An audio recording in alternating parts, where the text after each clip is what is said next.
लंका जल रही थी, रावण का अंत हो चुका था।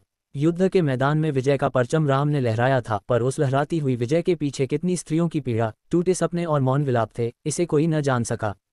रावण की मृत्यु के बाद लंका के महलों में सन्नाटा था। स्वर्ण की सीढ़ियां भी उस दिन ठंडी थीं। मंदोदरी, जो रावण की पतिव्रता पत्नी थी, जिनकी बुद्धिमत्ता, नीति निपुणता और धार्मिक श्रद्धा के लिए त्रैलोक्य तक में चर्चा थी, अब अकेली थीं। परंतु कहानी यहीं समाप्त नहीं हुई, वह यहीं से शुरू होती है। क्योंकि एक दिन यही मंदोदरी बनी विभीषण की पत्नी। प्रश्न उठता है, क्यों? रावण की विधवा मंदोदरी ने अपने पति के शत्रु से विवाह क्यों किया? पाटलिपुत्र की बेटी, रावण की रानी मंदोदरी, मय दैत्य और हेमा की पुत्री थी। वह सुंदरता की प्रतीक तो थी ही, पर साथ ही एक ज्ञानी, धर्मपरायण और विवेकशील स्त्री भी थीं।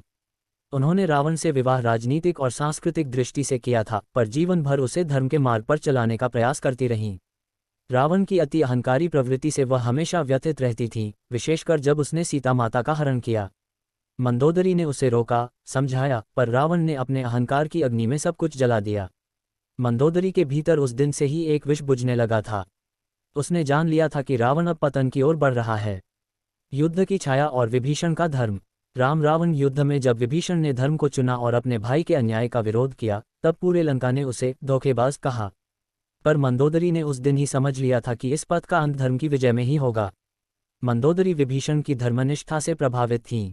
उन्हें यह आभास था कि जब लंका खंडहर बनेगी, तब इसे कोई पुनः खड़ा करेगा तो वह केवल वही हो सकता है जो नीति में दृढ़ हो, जो धर्म में अडिग हो। वह व्यक्ति कोई और नहीं, विभीषण था। रावण का अंत और विधवा की वेदना। जब रावण मारा गया, मंदोदरी की आंखों में अश्रुधारा थी। पर वह केवल एक पत्नी का शोक नहीं था, वह एक युग के अंत का शोक था। एक साम्राज्य का पतन, एक संस्कृति का विलय, और सबसे बड़ी बात, उसकी धर्म पराजय का दंश। राम ने विभीषण को लंका का राजा बनाया। पूरा लंका उस क्षण दो भागों में बंट चुका था, एक तरफ रावण के प्रति श्रद्धा, दूसरी ओर विभीषण का शासन। मंदोदरी इस द्वंद्व के बीच खड़ी थीं। वह जानती थीं, अगर लंका को फिर से धार्मिक, न्यायपूर्ण और नीति संगत बनाना है, तो उसे एक स्त्री की बुद्धि और एक धर्मनिष्ठ राजा की जोड़ी चाहिए। विवाह का प्रस्ताव कर्तव्य या प्रेम? कहते हैं, विभीषण ने स्वयं विवाह का प्रस्ताव नहीं रखा। ये प्रस्ताव ब्राह्मणों, मंत्रियों और महर्षियों ने रखा। उनका तर्क था, मंदोदरी जैसी ज्ञानी स्त्री यदि राज्य की रानी बनेगी, तो लंका पुनः अपने गौरव को प्राप्त कर सकेगी। विभीषण ने यह प्रस्ताव स्वीकार करने से पहले स्वयं मंदोदरी से लंबा संवाद किया। उन्होंने कहा, मुझे तुम्हारी सुंदरता नहीं, तुम्हारी बुद्धि की आवश्यकता है। रावण के अंत के बाद केवल तुम ही हो जो इस राज्य को पुनः धर्म की छाया में ला सकती हो। मंदोदरी ने उत्तर में कहा, यह विवाह मेरा अधिकार नहीं, मेरा दायित्व है। मैं रावण की पत्नी थी, पर अब लंका की जननी बनकर इसे पुनः संवारूंगी। यह विवाह प्रेम से नहीं, परंतु धर्म और दायित्व से बंधा हुआ था। पंचम अध्याय, राम की आज्ञा और धर्म की स्वीकृति। श्री राम ने भी इस विवाह को अपनी स्वीकृति दी। उन्होंने मंदोदरी से कहा, राज्य एक स्त्री के बिना अधूरा होता है। तुम ज्ञान की साक्षात मूर्ति हो और विभीषण धर्म का प्रतीक। यदि तुम दोनों एक हो जाओ, तो ये लंका कभी पुनः अधर्म के गर्त में नहीं जाएगी। मंदोदरी ने सिर झुकाकर यह स्वीकार किया।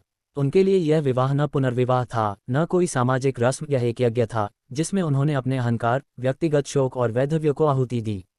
नारी के रूपांतरण की गाथा।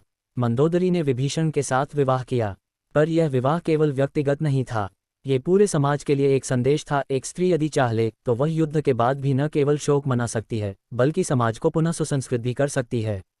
मंदोदरी ने लंका की पुनर्रचना में भाग लिया, विधवाओं के अधिकार स्थापित किए, मंदिरों का पुनर्निर्माण कराया, नीति पर आधारित शिक्षा व्यवस्था लागू कराए। और यही कारण था कि मंदोदरी को कभी भी दूसरे विवाह करने वाली स्त्री के रूप में नहीं देखा गया, बल्कि उन्हें लंका की धर्ममाता की संज्ञा मिली। इतिहास की दृष्टि से मंदोदरी का विभीषण से विवाह एक सामाजिक क्रांति थी। यह विवाह ये बताता है कि विधवा जीवन अंत नहीं, एक नवीन यात्रा की शुरुआत हो सकता है। स्त्री केवल भावनाओं की प्रतिमा नहीं, निर्णय, राजनीति और धर्म का भी आधार हो सकती है। और सबसे महत्वपूर्ण, प्रेम से बड़ा होता है कर्तव्य और भावनाओं से बड़ा होता है धर्म। मंदोदरी और विभीषण का विवाह भले ही आज बहुत चर्चित नहीं हो, पर यह इतिहास का वह अध्याय है जिसमें नारी शक्ति, बुद्धि और धर्म की त्रयी एक साथ प्रकट होती है।